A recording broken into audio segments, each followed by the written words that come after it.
the last class, I simply told you about the constructions as well as the uses of a present simple tense, which is one of the four important or leading forms of the present tense.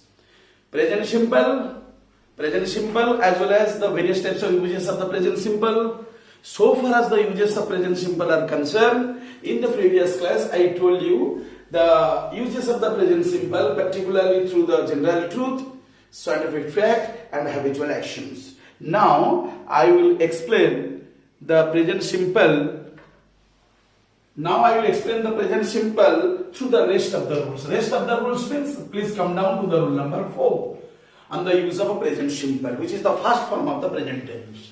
Number 4 rule regarding the present simple is that if you see particularly the sentence begins with there and here. If the sentence begins with there and here, you always use present simple. Actually, we don't have any such of a meaning of there and here. Only you just think that if your English sentence begins with there and here, you simply put some emphasis. If you put some emphasis on those sorts of sentences, that is why such type of sentences are called emphatic construction. We put emphasis on such type of sentences, generally beginning with there and here. Just for example, if I say, there dash our college bell. There dash our college bell. Suppose 4 options is there. Number 1 is goes. Number B is going. Number C is went. And number 4 is has gone. So what will be the answer? Obviously our answer is goes, present simple. Why goes? Because it begins with there. And bell is the third person singular number, TPSN. So bell, for being the third person singular number, goes is the answer as the sentence begins with there. So similarly, if you begin the sentence with here, another example, begin the sentence with here. If I say, here dash my uncle. Here dash my uncle. Within the bracket, the verb is come. So what is the present simple form of come? Obviously the answer is comes, because uncle is the third person singular number or TPSN. And the sentence here begins with here. So always remember, if the sentence begins with here and there for emphatic purposes, we normally use present simple in the provided blank space. Rule number 4 is over. Then rule number 5. What's the rule number 5 of the present simple? Rule number 5. You just see rule number 5. In rule number 5, the present simple is used for planned future action. Use especially remember this use. Planned future actions. What is the planned future action? That means if you are going to do something in the future which has already been planned out, whose strategy has already been made previously.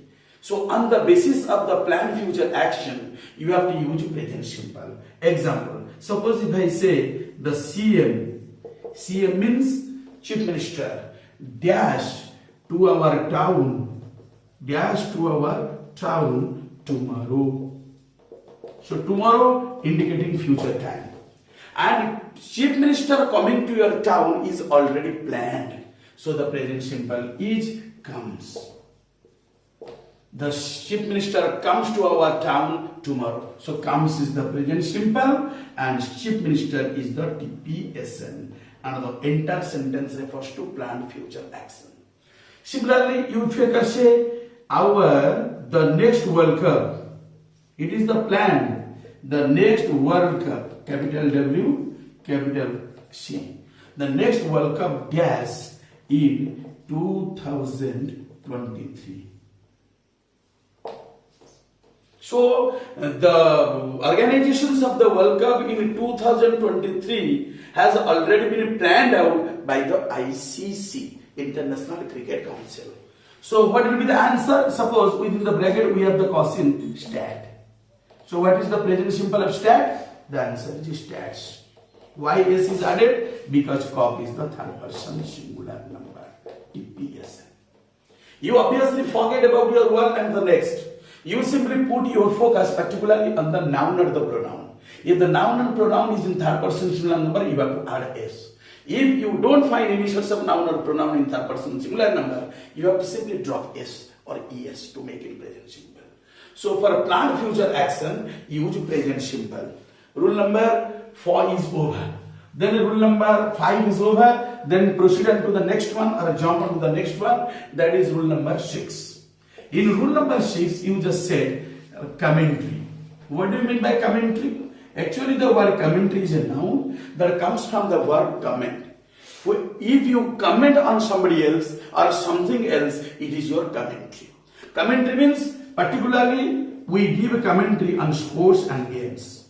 So when there are commentaries on sports and games, you always use present simple, and in that case your present simple is called instantaneous present. That means while you give a commentary on sports and games, this type of a present simple is called instantaneous present. What is instantaneous present? Instantaneous present means in the twinkle of an eye, the action simply comes and disappears. Suppose the bowler bowling to a certain batsman. He bowls and the batsman strikes the ball or the hits balls instantly. Instantly means in a flickering second, in a fraction of second, in a flickering of eyes, in the instant of the eyes. That is why it is called commentary. So all sorts of commentary always go with your present simple. Suppose I say Bumrah. Bumrah is the strike bowler of the Indian cricket team. Bumrah bowls. Bumrah bowls to Steve. Here bowls is the present simple. Because bowling of a Bumrah comes and disappears in the flickering of an eye, in the twinkle of an eye, in the fraction of second. And Bumrah is the third person singular number. So present simple is balls. Another example in football. If I say Ronaldo, outstanding cricketer, outstanding footballer of Brazil, Ronaldo dashed the ball to the goal spot. To the goal spot. Okay? Suppose the ball is strike. Strike means hit. Ronaldo is the third person singular number. And answer is strikes. S-T-R-I-K-S.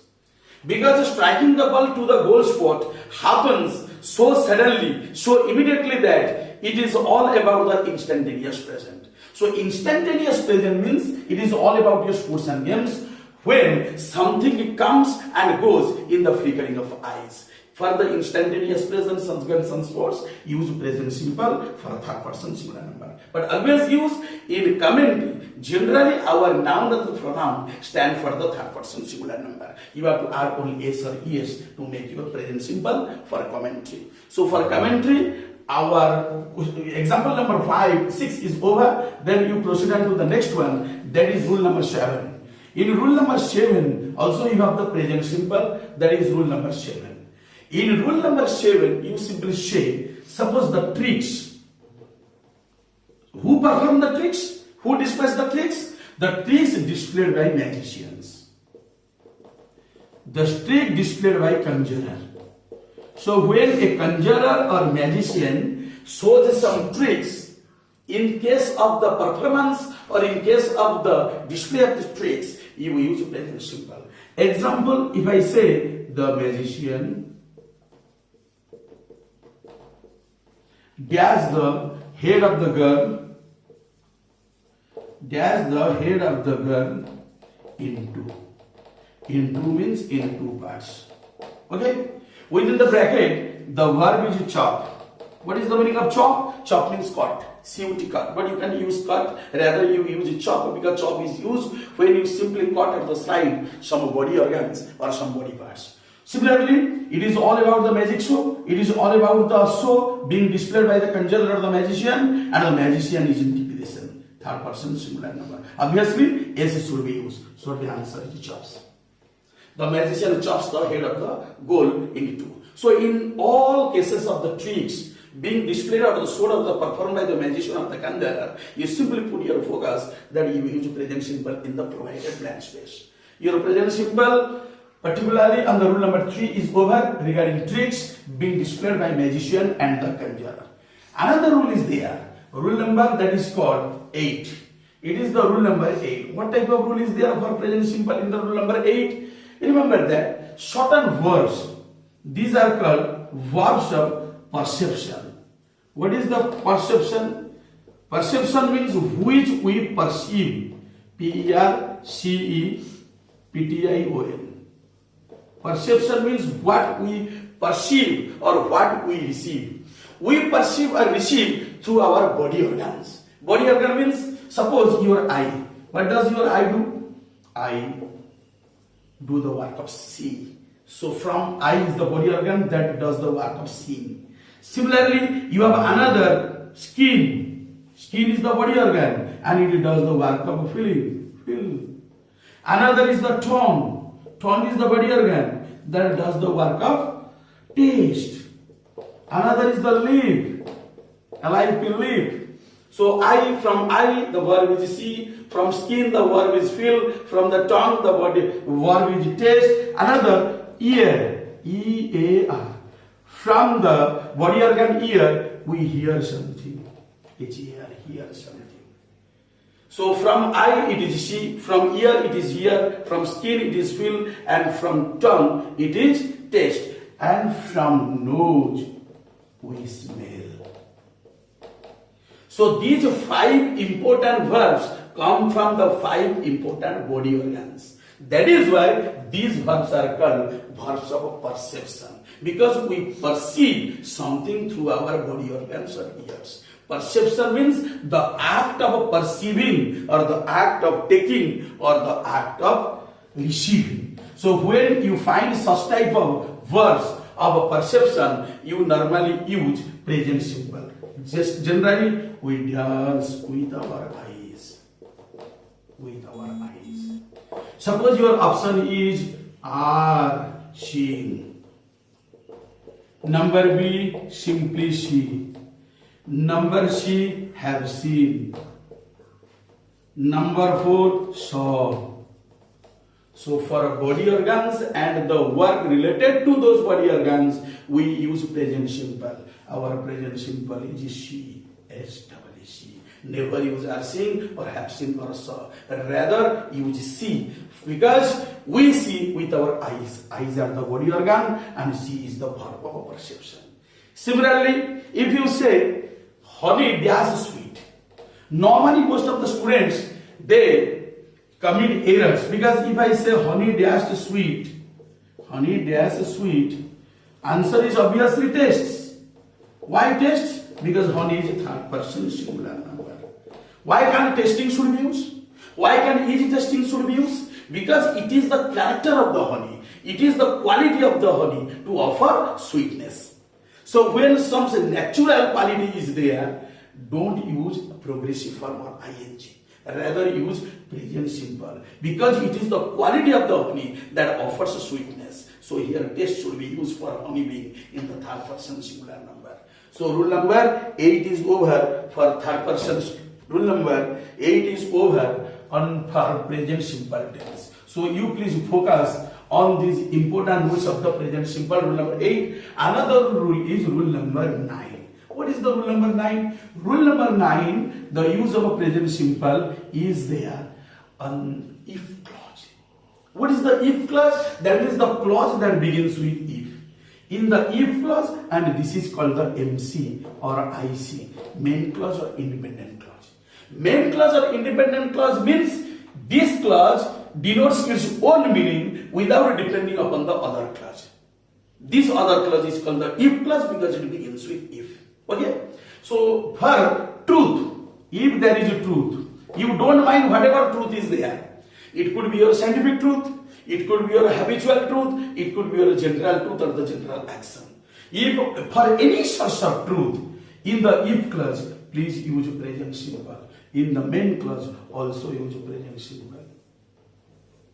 If you have a truth, that truth may be your scientific fact, that truth may denote your general action or the general truth, or that truth must be related to your certain types of mathematics or the mathematical evidence, or habitual action or the habitual truth. Both present simple should be used in if clause as well as in the main clause. Suppose if I say, if I make a promise. If I make a promise, comma, I dash it. Within the bracket, will keep. Number 2, kept. Number 3, keep. Number 4, is keeping. I'm keeping. What is the answer? Your answer is keep. Answer number 3. Why?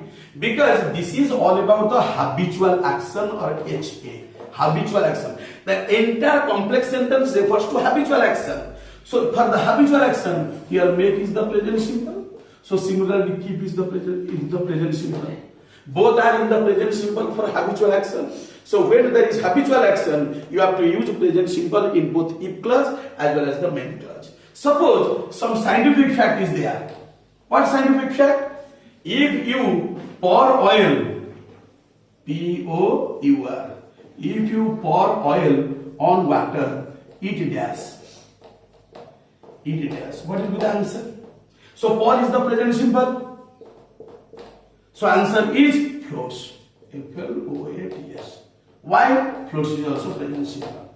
Both are used in the present simple because this particular sentence refers to scientific fact.